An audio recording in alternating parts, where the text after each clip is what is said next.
अस्सलाम वालेकुम वरहमतुल्लाहि वबरकातुहू। जैसे कि आप जानते हैं कि आज बहुत सारी गाड़ियां जलाई गई,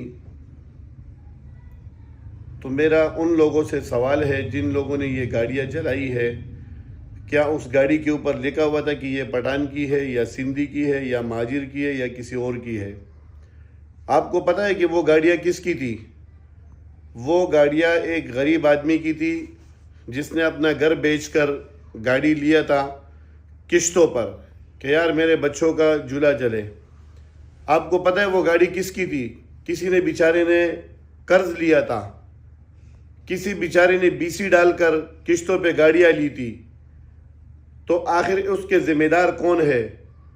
आपके एक गाड़ी चलाने से उनका पूरा घर का परिवार समझ लो मर गया।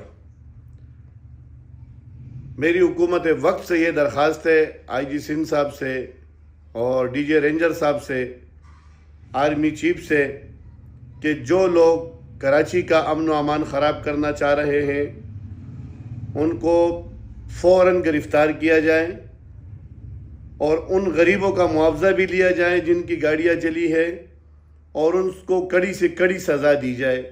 और जिन लोगों ने जलाने का हुक्म दिया है, मेरे ख़याल से उसको तो सरेआम फांसी पे चढ़ाया जाए ताकि आइंदा के लिए किसी की जुर्रत ना हो कराची की अमन व अमान ख़राब करने की और किसी गरीब आदमी के साथ ज़्यादती करने की।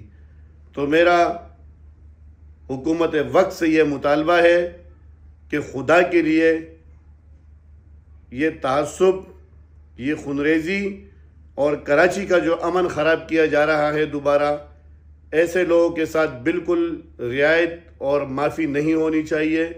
इनको फ़ौरन गिरफ़्तार करके आवाम के कठेरे में लाया जाए। वस्सलाम। पाकिस्तान जिंदाबाद।